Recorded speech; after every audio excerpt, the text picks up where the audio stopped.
ya se han dado cuenta de que esto que estamos haciendo cuestiona el marxismo tradicional. Entonces, en general, la gente maneja el marco categorial del marxismo tradicional y cuando se les hace tambalear eso, pues ellos también tambalean. Y para que no tambaleen, entonces quieren suprimir la discusión, ¿no? Es lo que pasó con el proyecto del Mega 1, cuando David Yazanov empieza a publicar lo nuevo, ¿no? Eso hace tambalear el material histórico oficial de la academia, en este caso de Stalin, y pues los truenan, ¿no? Bueno, a nosotros nos van a cerrar nada más, a ellos nos mandaron a la Siberia, ¿no? Tenemos que no nos hagan. Que le damos. Ya estamos en México. Sí.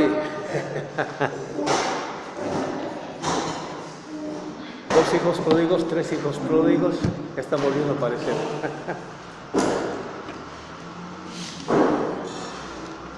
Que les cuento que ya estoy preparando las lecturas para las teorías de la plusvalía.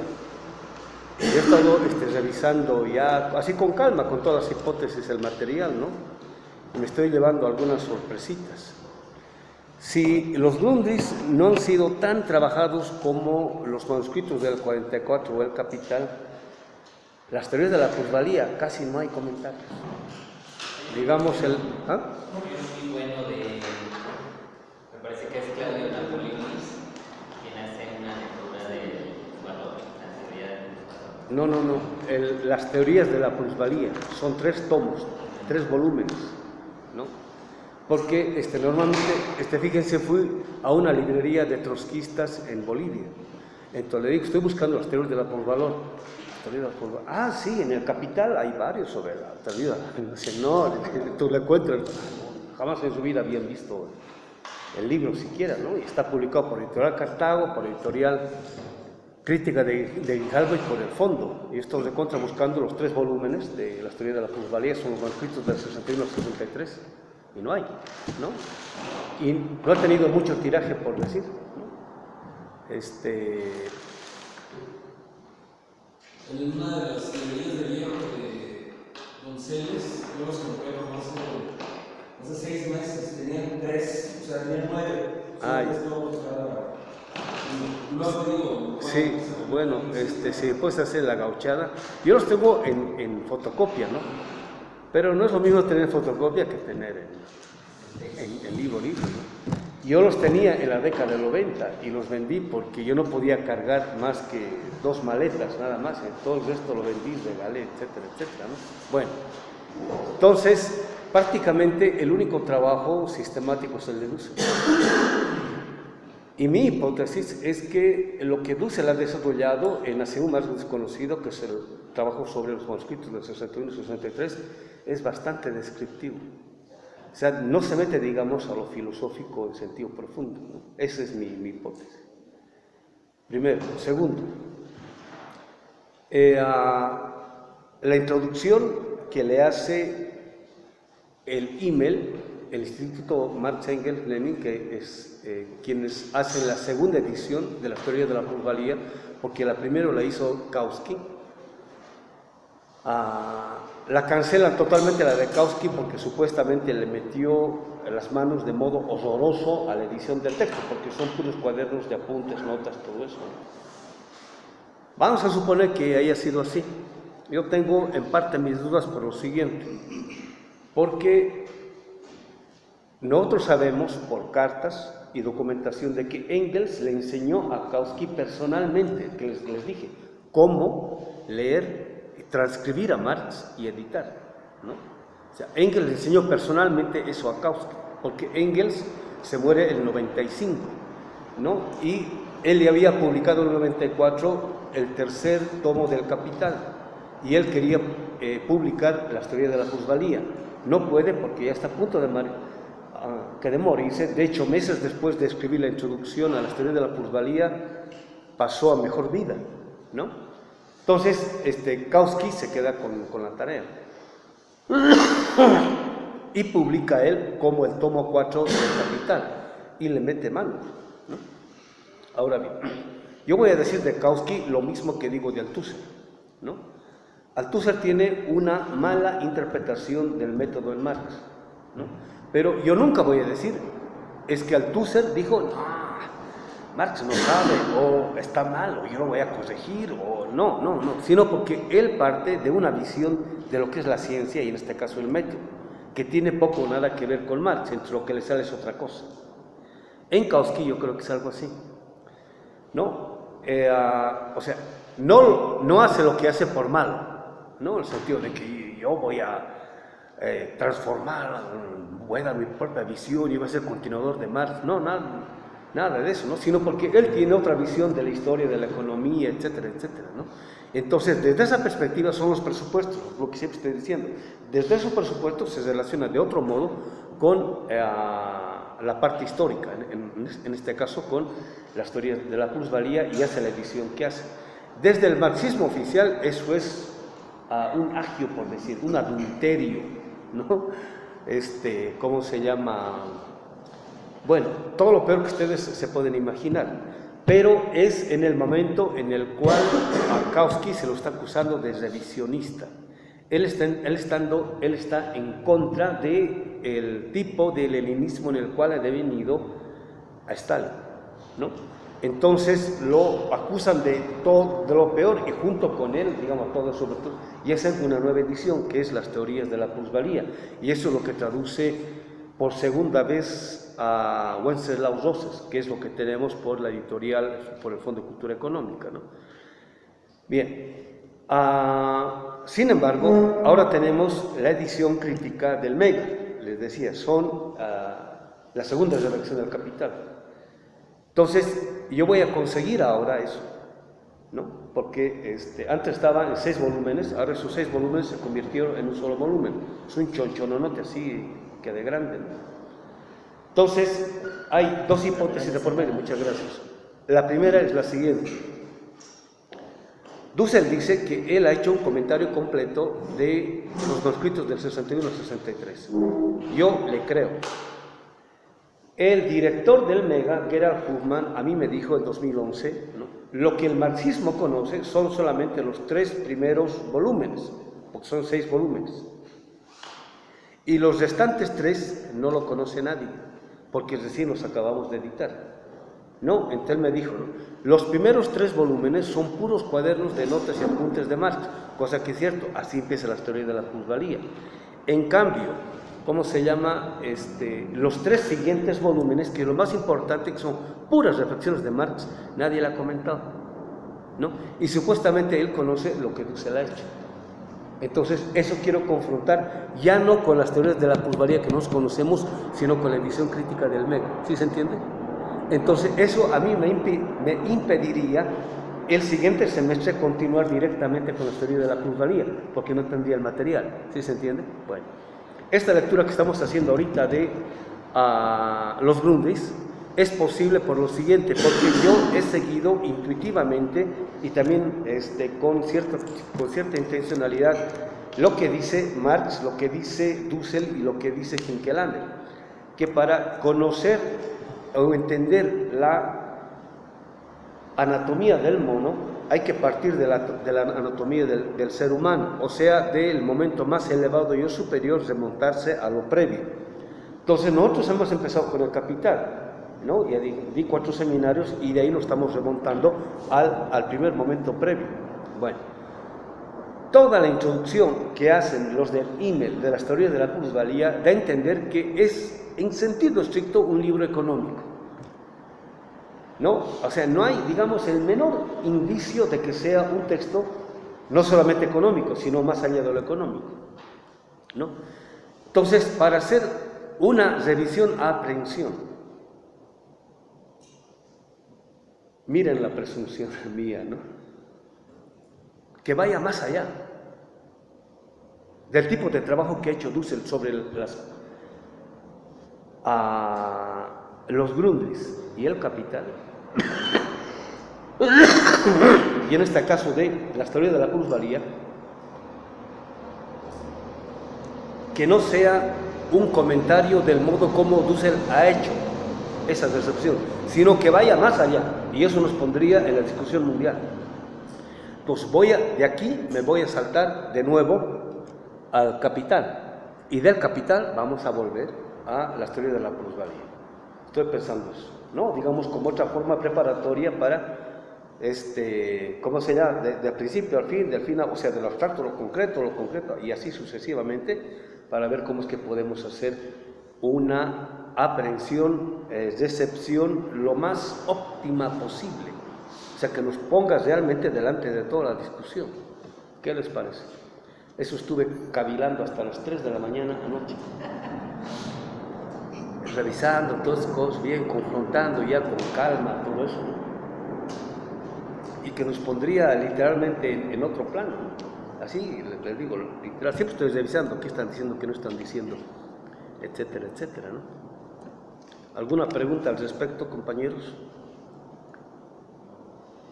Especialmente de los recién incorporados, bienvenidos, ustedes se han perdido, ellos han estado en el primer seminario del Capital, ¿no? Sí, ellos dos son del 2011, algo así es, ¿no ven?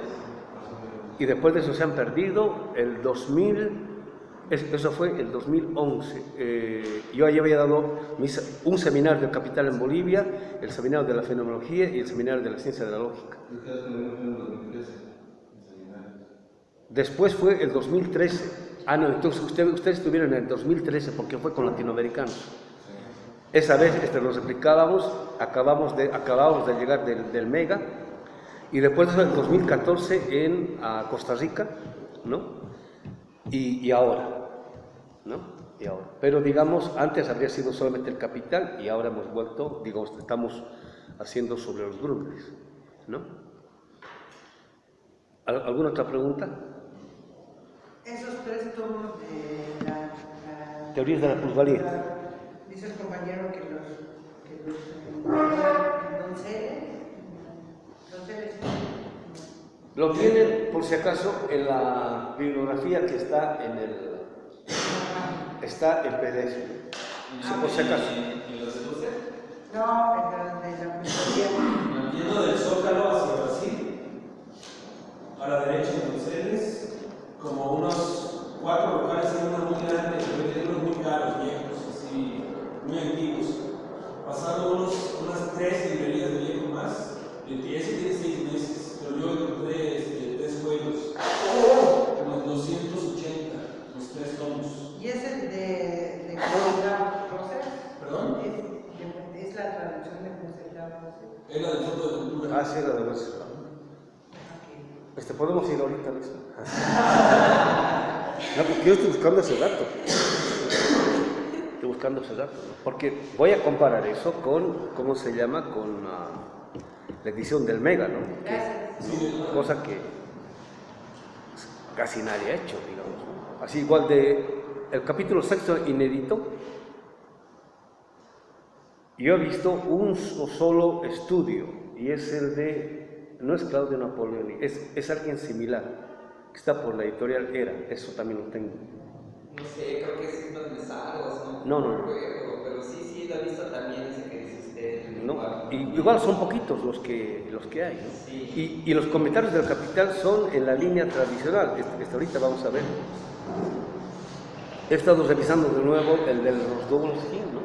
Y bueno, cada vez uno va asentando de mejor modo las hipótesis, ¿no? Entonces, vamos a ir continuando en ese sentido. Bueno, habíamos quedado ya directamente en la cuestión metódica.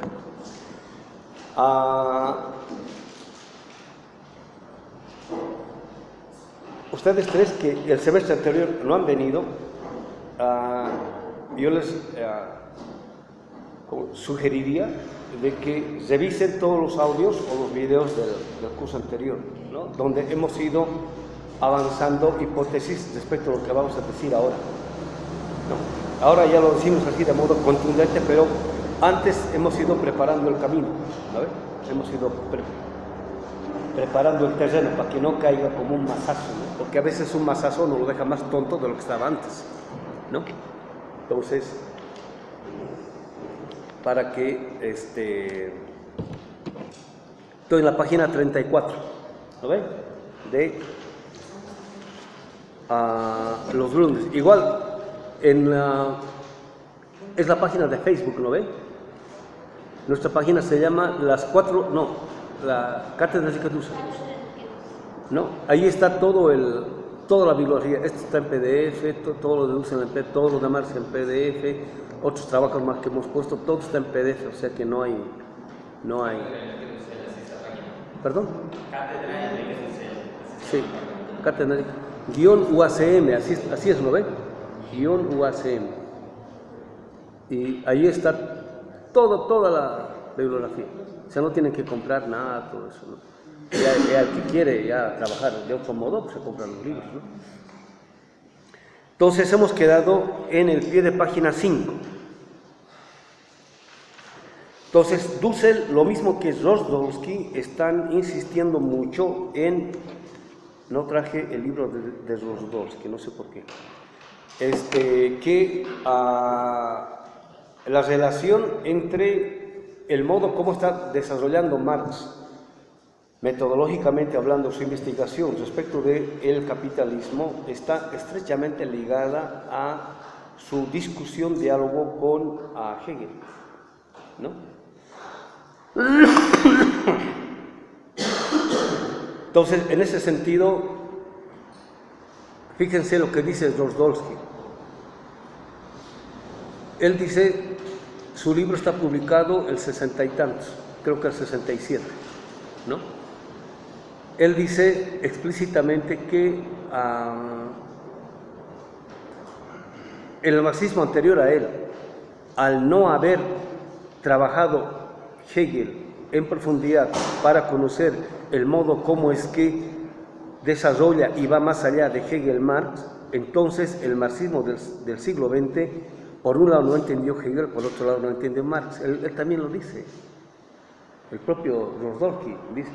Yo no soy economista de profesión y tampoco soy filósofo en el sentido de profesor de filosofía, dice, ¿no? Y porque no he visto ningún trabajo serio respecto a los Grundrisse, por eso estoy haciendo ese trabajo, dice, ¿no? Y durante más de 10 años él se pone a trabajar en serio los Grundrisse y descubre todo esto, y de hecho va mostrando paso a paso esta relación que hay entre Marx y Hegel. Entonces, quien tiene una formación o un conocimiento en la obra de Hegel puede descubrir en la obra de Marx, aunque no lo cite, ¿no? ¿Qué de Hegel hay en Marx? ¿Cómo está usando Marx a Hegel y cuándo Marx está abandonando a Hegel? ¿Sí se entiende? Pero quien no conoce eso, difícilmente se va a dar cuenta, ¿sí se entiende? Y es un poco lo que ha pasado con el marxismo del siglo XX, ¿no? Entonces, por eso nos metemos a esas especificidades, porque tiene que ver directamente con el problema y la cuestión del método.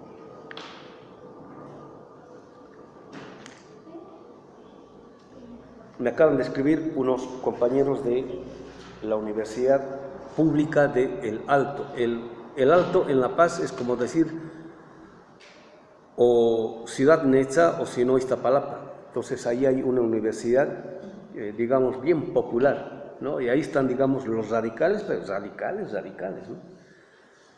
Y son los que han participado activamente durante la guerra del gas, y bueno, esos tranquilamente lo pueden hacer temblar hasta el Evo, pero son así, duros, ¿no? Entonces, esta gente está pensando en sentido estricto, digamos, desde el mundo andino de la vida, desde la cosmovisión andina, ¿no? Muchos son, digamos, antimarxistas hueso colorado, ¿no? Y algunos, digamos, piensan como un tal Fausto Reinaga, dicen, ¿no? El día que al indio se le quite de la cabeza Cristo y Marx, otros dicen Sócrates, Cristo y Marx, ese día el indio se va a liberar. O sea, son anti-Marx, así. Entonces, ¿no? Y hay algunos que son, digamos, marxistas andinistas, por decir, ¿no? Y así hay de todo tipo de color, todos. Entonces, en esta universidad están creando ya posgrados en los cuales quieren trabajar problemas relativos a la construcción de política, conocimiento, filosofía, ciencia, etcétera, etcétera, desde la matriz andina. Y se han topado con el problema del método, pero sí se han topado en el sentido de que se están dando de cabezazos, ¿no? O sea, han llegado a un muro y saben que no pueden avanzar más, ¿no? Entonces, se han enterado de que, ¿cómo se llama? Estamos trabajando el tema. Yo al principio colaboré con ellos, pero después de eso ya no, porque nos han tratado mal, en el sentido de que nos han ninguneado porque supuestamente nosotros somos marxistas, ¿no? Somos dusselianos, o sea, teólogos, por decir, ¿no? Somos, ¿cómo se llama? Hinkelerianos, ese tipo de cosas. Ah, no, sí es marxista, o sea, es, digamos, moderno, europeo, eurocéntrico, algo así, ¿no? Es hinkeleriano, sí, es curita, quiere meter de modo subrepticio la teología de la liberación, nos quieren evangelizar de nuevo, ese tipo de cosas, así durísimo, ¿no? Entonces, ahora me han invitado, porque se están dando cuenta que no estamos trabajando el tema de modo normal o estándar como se trabaja, ¿sí se entiende? ¿No? Entonces, para fin de año vamos a ir, ¿no? Escucha, pues, están atentos a lo que uno va diciendo, haciendo todo eso. Entonces, esto tiene que ver explícitamente con eso, ¿no? Con desde donde nosotros estamos relacionando con la idea del método. Dice en el pie de página 5, Dussel. En el primer parrafito de la 34, Dussel está diciendo de que va a hacer distinciones conceptuales similares a las que hace Hegel y Marx. Ahí está en inglés. Hasta eso. La Intercontinental nos ha, ¿cómo se llama? Nos ha obsequiado para nuestros cursos, algo así, me olvidé traer, con estuchito bien bonito, para su curso, maestro. Aquí no nos dan ni eso todavía.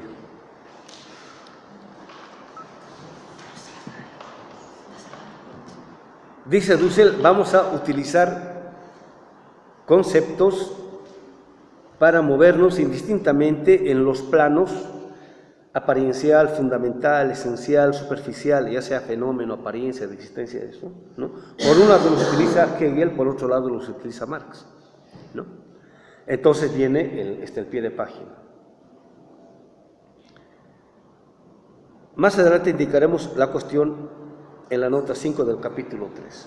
De todas maneras, no podemos dejar de anotar que, esto lo leo así con calmita, para el Marx de los Grundrisse no interesa ya el Hegel de la fenomenología ni el de la filosofía del derecho. Tienes razón, ¿no? Con el Hegel de la fenomenología y la filosofía del derecho ha dado cuenta entre el 43 y el 48, ¿no? Entre los manuscritos de París, los manuscritos del 44, la crítica de la filosofía del Estado, ¿no es cierto? Inclusive hasta la miseria de la filosofía, ¿no? Donde por primera vez él denuncia a los falsos hermanos del socialismo, ¿no? O de la clase obrera, ¿no? En ese caso era Proudhon, y Proudhon era socialista, ¿no? Pero dice, hay que denunciar a los falsos hermanos, ¿no? Entonces, ojo con eso, porque hoy hay muchos falsos hermanos de Marx y del marxismo y del socialismo, ¿no? O sea, el problema no es darle duro a Proudhon, el problema es reconocer quiénes son los Proudhon de hoy. Ese es el problema. ¿Sí se entiende, compañeros?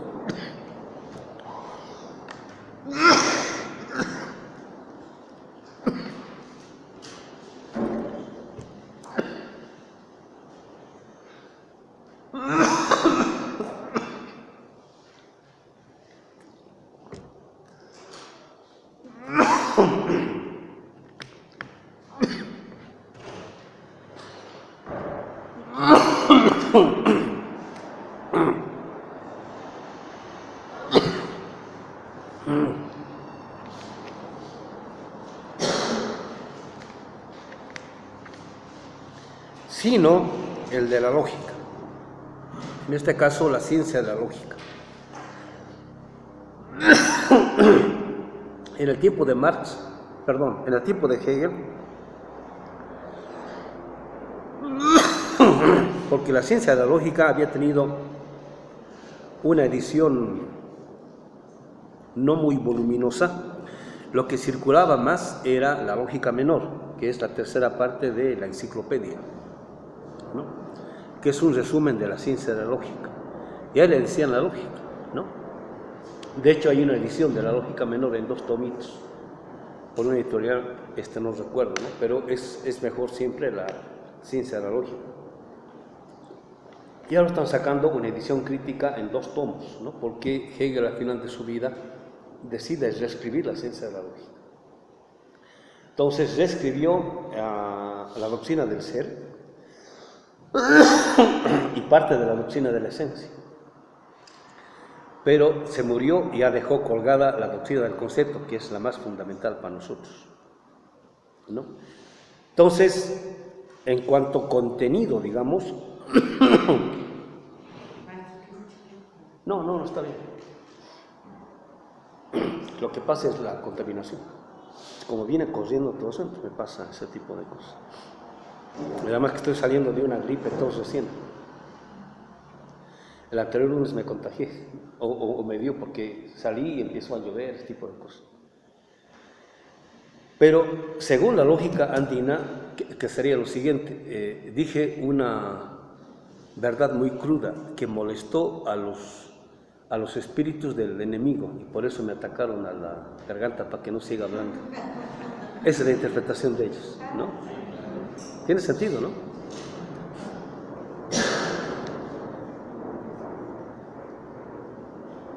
Y dice, y aunque se utilice para algunos conceptos metódicos, como el de universalidad, particularidad, singularidad, ¿no? Este tipo de conceptos metódicos que dice Dussel acá son los fundamentales, en el sentido de, sin este tipo de conceptos es imposible cualquier tipo de racionalidad o argumentación que aspire al ámbito de lo que sea la ciencia. Es difícil hablar en términos científicos sin conceptos como el de universalidad, particularidad, singularidad, racionalidad, objetividad, subjetividad, verdad. O sea, no se podría. ¿Sí se entiende? Entonces, cualquier reflexión explícita al modo de cómo es que se ha construido tal o cual tipo de conocimiento tiene que recurrir en última instancia a este tipo de conceptos, ¿no? Y cualquier uso no ingenuo tiene que saber cuál es el contenido de este tipo de conceptos. ¿Sí se entiende? O sea, ¿de dónde vienen? ¿Cómo han sido producidos y construidos? Porque si los utiliza sin más, cae en la ingenuidad. ¿Qué quiere decir en este caso cae en la ingenuidad? Cuando nosotros hacemos uso de este tipo de conceptos, ¿no es cierto?, sin tematización, caemos en la ingenuidad de que, diciendo que estamos en contra de la racionalidad moderna, estamos presuponiéndola a ella, porque ese es el contenido que está presupuesto en estas formalizaciones. ¿Sí se entiende? En el caso de Marx, respecto de Hegel, eso es clarísimo. O sea, Marx es consciente de que en estas formalizaciones el contenido que está presupuesto es el contenido que ha trabajado Hegel desde la fenomenología hasta la ciencia de la lógica y que están formalizados en la ciencia de la lógica. ¿Sí se entiende? Marx es bien consciente de eso, pero no los marxistas ni los socialistas con conciencia holocéntrica. Piensan que son universales en sí mismos y no lo son. ¿Sí se entiende, no ven? Entonces son conceptos metodológicos arquímedos, o sea, fundamentales. ¿Sí se entiende esto? Compañeros, los descolonizadores hasta ahora no se han dado cuenta de eso. Por eso nos pueden ningunear fácilmente y decir, estos tipos todavía están imberbes con Marx, Hinkelander y Dussel, porque ya han sido superados. Yo me río, ¿no? ¿Qué voy a hacer? Entonces dice, esto es lo duro, no es el tercer tratado sobre el concepto el más importante, sino principalmente el primer tratado sobre el ser, pero en especial el segundo sobre la esencia. Esto es lo que vamos a discutir ahora. Repito, lo que está diciendo Dussel, ¿no? Ya más o menos sospechan por dónde está yendo mi crítico, porque ya lo he anunciado acá yo varias veces y en muchos lugares. Esta, digamos, es mi hipótesis más fuerte. Yo la traigo de Hinkelander y hasta ahora me ha funcionado tan bien que hasta Dussel está de acuerdo. O sea, él ya tiene que revisarse esto, ¿no? Entonces dice, No es el tercer tratado sobre el concepto el más importante, sino principalmente el primer tratado sobre el ser, pero en especial el segundo sobre la esencia. ¿No? ¿Qué quiere decir esto?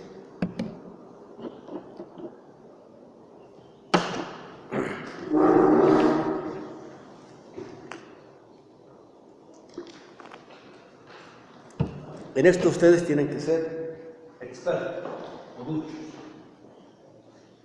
Entonces, habíamos dicho de que la fenomenología tiene una división similar a la de la ciencia de la lógica. Vamos a ponerlo acá, la fenomenología del espíritu, ¿no? Sí, del espíritu.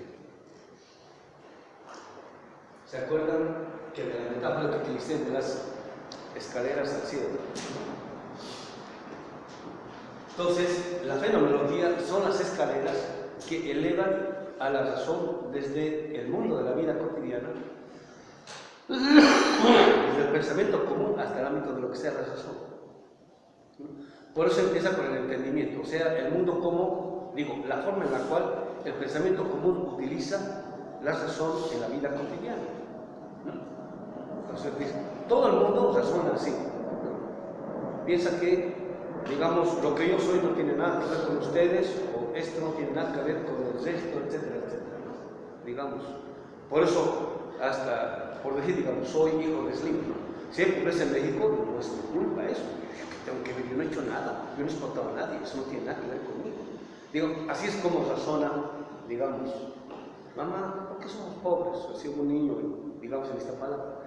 No, es que no sé, digo, tal vez Diosito lo dijo así, ¿no? Porque, ¿por qué? No sé. No, o sea, no hay una explicación. Pero ¿y por qué hay gente tan rica? No sé, será, tal vez. No hay explicación. Digamos, no tiene que ver directamente en la miseria con su riqueza. Entonces, por eso empieza con la conciencia.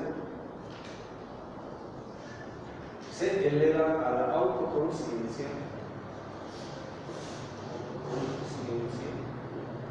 y de ahí se eleva a la razón. O el espíritu. Entonces, aquí empieza la razón. Todavía no es razón, ¿no?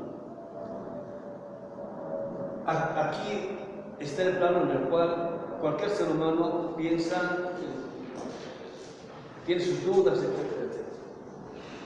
Y ya, digamos, por el ejercicio consciente de lo que sea la razón y la argumentación, en este caso haciendo ciencia, se eleva al plano de la autoconciencia. Entonces habíamos dicho la especificidad es aquí el análisis. Aquí es la reflexión y aquí es el pensar. ¿No? Aquí las relaciones sujeto-objeto, aquí las relaciones sujeto-sujeto, aquí la relación es el sujeto con, digamos, el sujeto en el sentido de toda la realidad.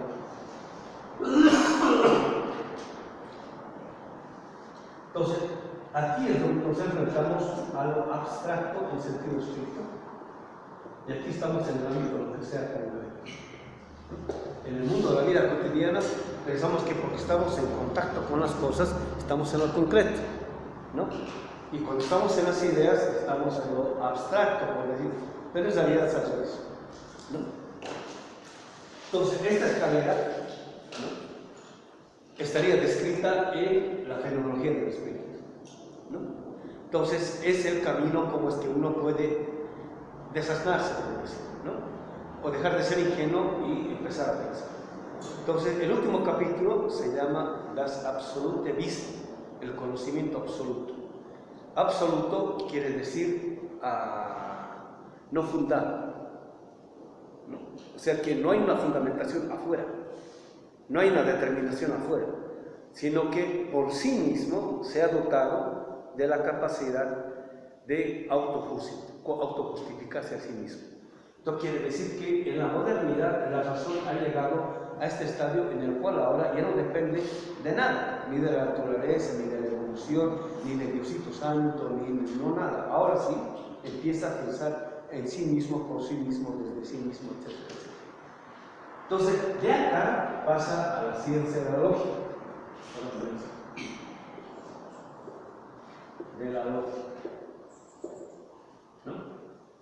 Entonces, la ciencia de la lógica, ¿no?, presupone que el sujeto del conocimiento ya está, lo voy a poner acá, en la última parte del elevarse está en la última escalera, ¿no?, que sería el conocimiento absoluto. Y entonces, ahora sí puede ser ciencia, en sentido estricto, ¿no?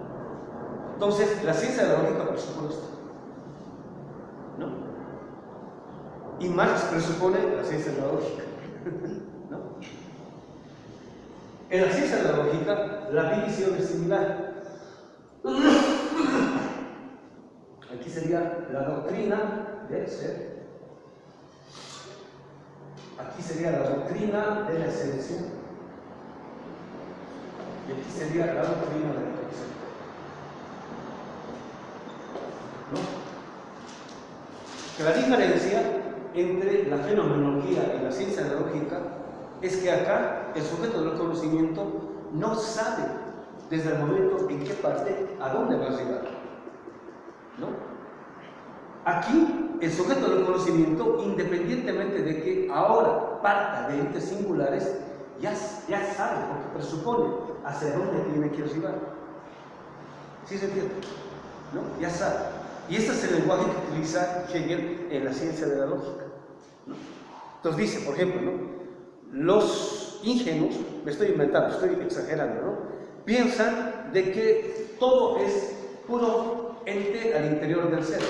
Nosotros, en cambio, cuando dicen nosotros, en cambio, son quienes ya no necesitan escalera, ya están en el reino del saber, digamos, tipo reino de los cielos, ya no necesitan escalera. ¿Sí se entiende? ¿No? Entonces, en la doctrina del ser, lo que se tematiza es lo siguiente. El ser humano, en el ámbito de la vida cotidiana, lo mismo que el hombre de ciencia, en el ámbito del pensamiento científico, salen al mercado, ¿no?, o a la realidad, y ambos se enfrentan igual a entes, ¿no? El hecho de que se esté acá o acá no elimina el aparecer de la realidad. Lo que cambia es la actitud del sujeto en frente de los entes. Aquí la actitud es ingenua, ¿no? Aquí una relación ingenua con el aparecer de la realidad. Acá ya no. Acá se sabe que detrás de todos los entes que aparecen siempre hay algo que está contenido. En el caso de la mercancía, ¿no?, lo que está contenido y que no se ve inmediatamente son relaciones sociales de dominación y explotación. ¿Sí se entiende? O sea, yo ya sé que detrás de esto hay trabajo humano. Lo que no sé es qué tipo de trabajo humano hay. Por eso voy a hacer ciencia. ¿Sí se entiende? No es que pusiste este cuestión. En la ciencia de la lógica había relacionado la doctrina del ser directamente con el Padre, según el Antiguo Testamento, la doctrina de la ciencia con el Hijo, y la doctrina del concepto con el Espíritu Santo. Ahorita no es una referencia hacia aspectos teológicos, que viene después. Bueno, en los esquemas iniciales hay esas referencias, ¿no?, que, digamos, tiene que ver con la filosofía de la historia, ¿no? Y eso, digamos, en parte hace en la fenomenología del espíritu, ¿no? Entonces, al principio,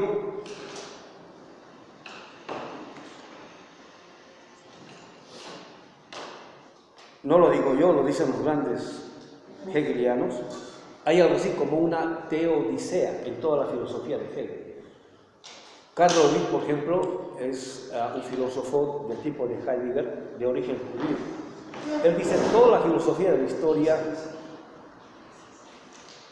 moderna es la secularización de la visión cristiana de la historia, ¿no?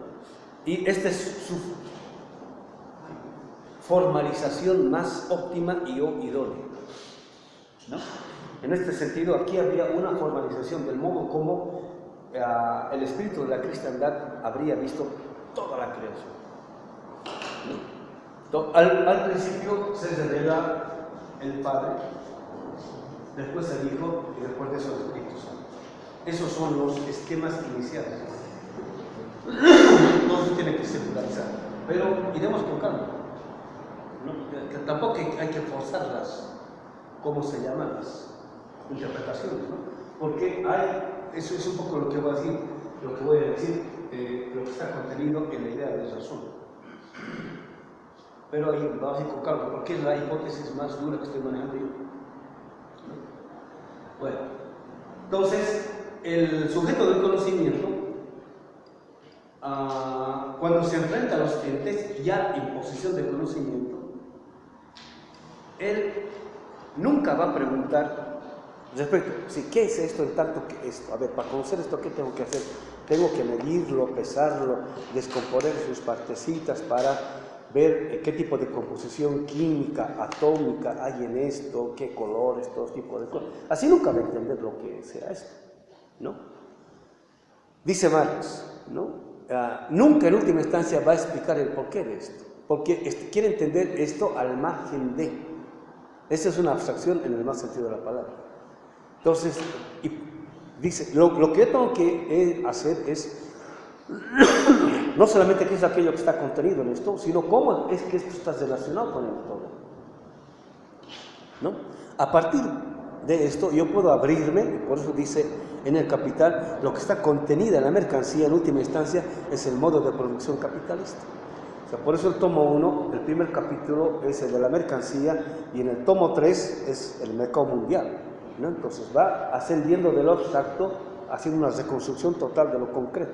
O sea, a partir de la mercancía se puede hacer la reconstrucción total de todo aquello que está presupuesto en ella, gracias a lo cual esto en última instancia tiene sentido. ¿Sí se entiende? ¿No es? Bueno.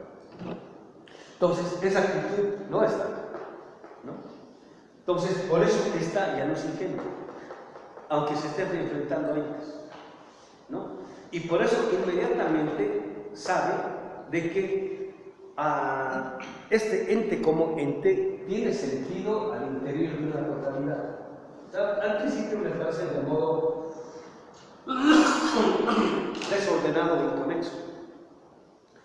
Y por la investigación yo voy a ver, ¿no?, el lugar, el modo como es que esta parte está articulada en relación al todo, ¿no? ¿Cuál es su lugar y por qué desempeña tal o cual tipo de relacionalidad en sentido específico? ¿Cómo es que es determinado? ¿Qué es aquello que determina? Etcétera, etcétera. Entonces, cuando yo llegue a ese ámbito, ¿no?, voy a arribar al plano de las esencias. O sea, voy a ser capaz de explicar el porqué del aparecer de tal o cual tipo de ente. Entonces, ¿se acuerdan el esquemita que hacíamos, ¿no? Con el cual empieza Marx a las primeras páginas de los Grundrisse, dice, ¿no? En toda forma de producción, ¿no?, siempre hay algo de específico. Digamos, las particularidades, ¿no?, o las especificidades, o las singularidades, por las cuales, por decir, la civilización o cultura china es, o la mayo-azteca es, etcétera, etcétera, ¿no? Sin embargo, todas ellas son formas de producción porque hay algo que es común a ellas, ¿no? Cuando elevo eso que es común al ámbito del concepto, estoy en el ámbito de la esencia. ¿Sí se acuerdan? ¿Lo ven?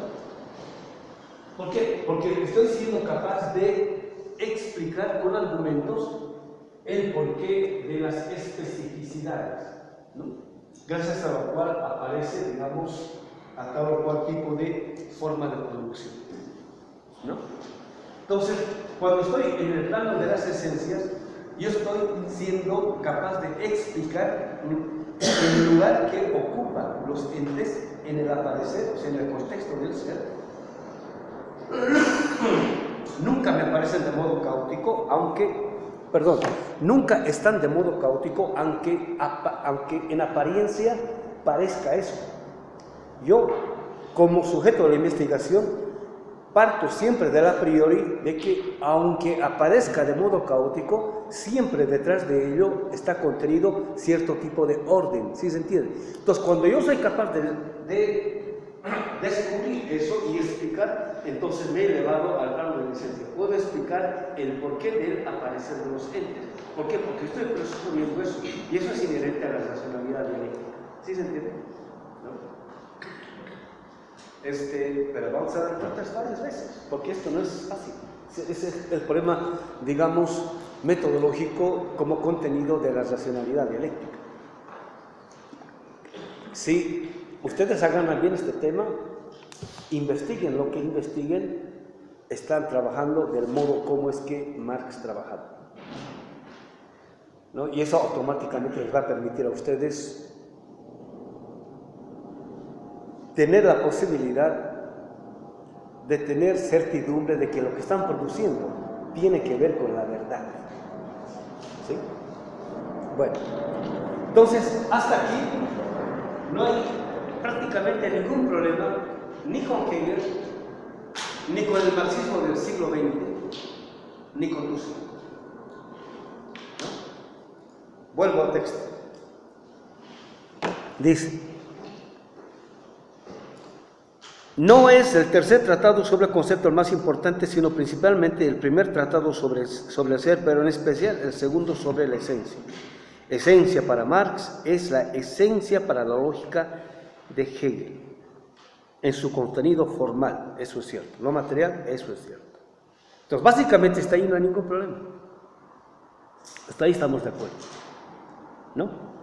El problema surge acá, con la doctrina del proceso, ¿no?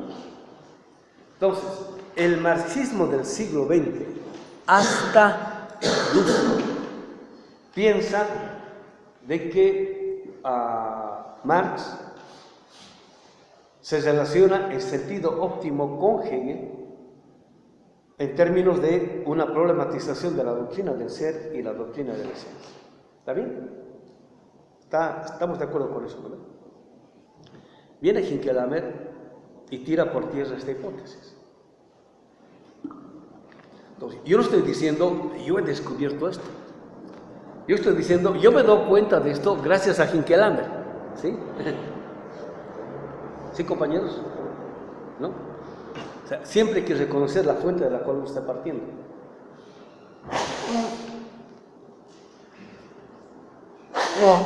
Mi pregunta siempre era la siguiente: ¿por qué la obra de Hinckelhammer es tan crítica en el óptimo sentido de la palabra? Es tan dura, tan profunda, o sea, porque da en el clavo siempre. Es un poco lo que decía Boaventura en 2009 o 10. Fue a Bolivia. Creo que fue la segunda vez que fue, o la primera vez, algo así. Entonces ahí me lo presentaron y que le dijeron, ¿no? Aquí el profesor Bautista está trabajando mucho Hinckelhammer. Entonces ahí su comentario es, ¿no?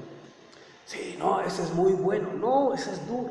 Ahí está todo, ahí está todo. ¿Sí? Oye, profesor, ¿usted ha trabajado Hinckelhammer algo? No, pues es que está... ¿Cómo sería el mexicano? ¿Difícil?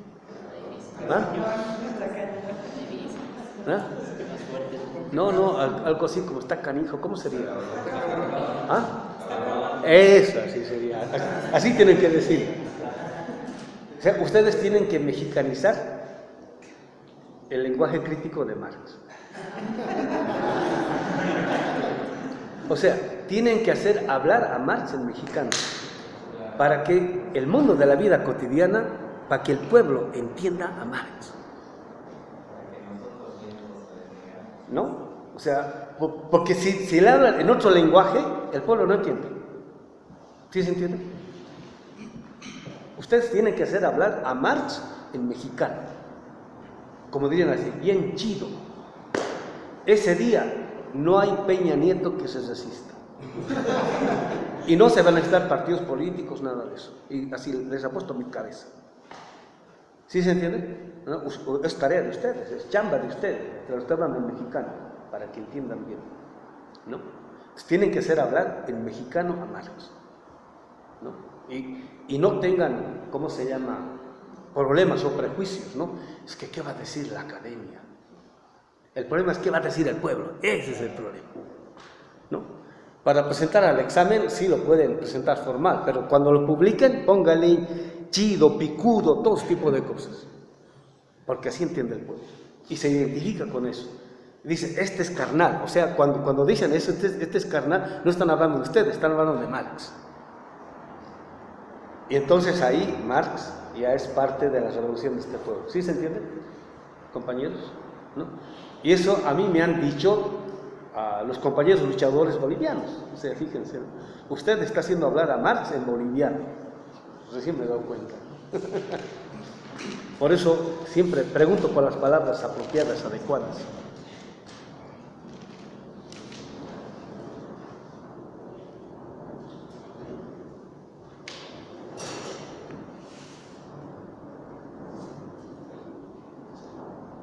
Esencia para Marx y la esencia para la lógica de Hegel. Sí, hasta ahí estamos de acuerdo. Su contenido formal no material. Bien. ¿Qué ha pasado? Bueno, había dicho, ¿no? Yo me doy cuenta de este problema gracias a Jinquelán, ¿no? Fíjense, el otro día unos compañeros de Argentina quieren que vaya a hablarles sobre el método dialéctico, ¿no? O mejor, bueno, querían que les explique por Skype. Digo, no, es cosa, como el cara a cara no hay. No, yo no creo en eso, por Skype. Tiene que ser cara a cara y la cosa, qué sé yo, ¿no? Porque están confundidos y quieren cosas, ¿no? Entonces, bueno, porque han escuchado algunos cursos, han visto algunos videos, todo eso, y bueno, quieren que les explique esto, ¿no? Y en general, la gente piensa de que, por decir, digamos, estoy hablando de esto ahora porque el año pasado se me iluminó, o leí en algún lugar y entonces lo estoy diciendo, ¿no? O sea, ¿a quién ha leído? ¿A quién tenemos que leer para que entienda esto? No, y les hablo de la pequeña historia de cómo he llegado a esto, de la pequeña historia esta, ¿no? Entonces, yo descubro el tema el 2005, hace 11 años. ¿No? Entonces, mientras estoy escribiendo la tesis de maestría sobre Hinkelhammer, me doy cuenta de esto. Entonces, cuando me doy cuenta de esto, para mí fue una novedad. Entonces, ¿qué hice después de eso? ¿No? Entonces, les cuento esto en sentido biográfico para que les sirva de ejemplo de cómo ustedes también podrían trabajar el tema. Por eso lo digo, ¿no? Entonces, yo me doy cuenta, el 2005, termino la tesis, hagan de cuenta, como el 29 de diciembre, que le entrego a Dussel la tesis, ¿no? Recojo mis trapitos, mis libritos y me voy a Bolivia. Llego en enero del 2006, justo cuando están posesionando al Evo en Tiahuanaco. Y llego y voy hasta Tiahuanaco, ¿no? Para que no me la cuenten, yo quiero estar ahí, porque es un hecho histórico, ¿no? Entonces, y ahí me encuentro con muchos exalumnos, ¿no? Y algunos compañeros, todo eso, ¿no? Digo, maestro, acabo de llegar, tenemos que hacer un curso, sí, tenemos que estudiar la ciencia de la lógica, ¿no? Entonces, estábamos frente al acontecimiento histórico trascendental en Bolivia. Imagínense ustedes, ¿no? Un zapatista o una de las comandantes, Ramona, digamos la comandante Ramona de presidente, y se va a posesionar a Teotihuacán, o sea, no aquí en el paseo de Teotihuacán. Imagínense eso, ¿no? No estoy hablando de ¿cómo es el primer presidente de origen indígena? Juárez. ¿Ah? Juárez. Es Benito Juárez, ¿no? No estoy hablando de él, porque él es modernizado, por decir, ¿no? Estoy hablando de una zapatista, imagínense. Ustedes van, pues. Y les digo, hay que estudiar la ciencia de la lógica. ¿No? ¿Por qué? Porque quería comprobar esto. ¿No? Porque en los grandes momentos críticos, cuando aparece un nuevo acontecimiento histórico, uno se da cuenta de que el método anterior ya no sirve. Uno necesita de otro tipo de categorías con las cuales poder entender lo nuevo. Y por eso la reflexión metodológica se torna fundamental. Y trabajando, el seminario es 10 horas a la semana, ¿no? En un curso de esta naturaleza son 8 horas al mes, ¿no? Porque son 2 horas por semana, ¿no? Nosotros trabajamos ¿cómo se llama? El viernes 4 horas, 6 horas el día sábado, o sea, 10 horas a la semana, 40 horas al mes. Durante 5 meses nos revisamos la ciencia de la lógica, ¿no? 50 horas al mes, 5 por 5, 25, 250 horas serían, ¿no? Por eso el manuscrito es como 1000 páginas, ¿no? Que tengo de la ciencia de la lógica. Entonces, ahí descubro lo siguiente. Bueno, que lo primero, ¿no? Jamás Hegel utiliza la dialéctica de la tesis, antítesis, síntesis. Nunca habla de eso. Ese tipo de cosas que uno empieza a... Oye, pero nunca... Todo el mundo me decía de que es el método dialéctico, ¿no? Ese tipo de cosas, ¿no? O sea, uno empieza a... Oye, y uno va buscando, ¿no? Y no hay nunca. O sea, no existe eso, ¿no? Qué bueno que se rían, ¿no? Porque, ¿cómo se llama? Así nos enseñaron. Sí, pues a todo el mundo se le enseña eso. Y los manuales marxistas. No están haciendo los manuales hegelianos, ¿no? O sea, nos han vendido gato por liebre, por decir, ¿no? Y en la ciencia de la lógica dice Hegel. Para eso, esto es preparatorio, ¿no? Dice, el sentido último del aparecer de cualquier ente, el sujeto del conocimiento lo entiende no cuando es capaz de explicar el lugar del ente al interior del todo, sino cuando es consciente de lo que está presupuesto no en el aparecer del ente, sino en el aparecer del todo. ¿Qué tal? ¿No? O sea, cuando aquí empieza la ciencia, pero aquí es donde realmente está la ciencia. Y esto se llama, no solamente en Hegel, sino también en Marx, Wissenschaft.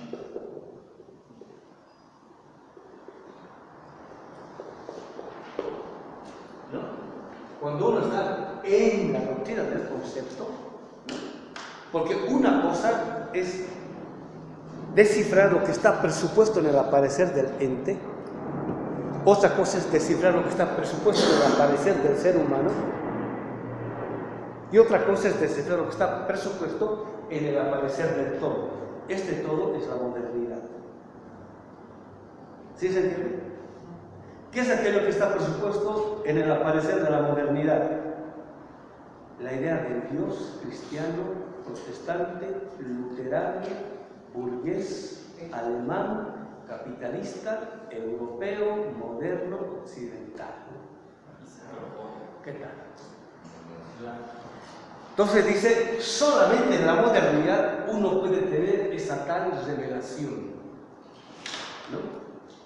Entonces, como yo partí de ese presupuesto, ahora esa revelación se hace explícito y se lo puede exponer en términos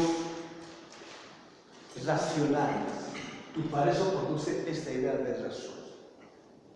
Dicho de otro modo, ¿cuál es el contenido de la doctrina del concepto hegeliano? ¿No?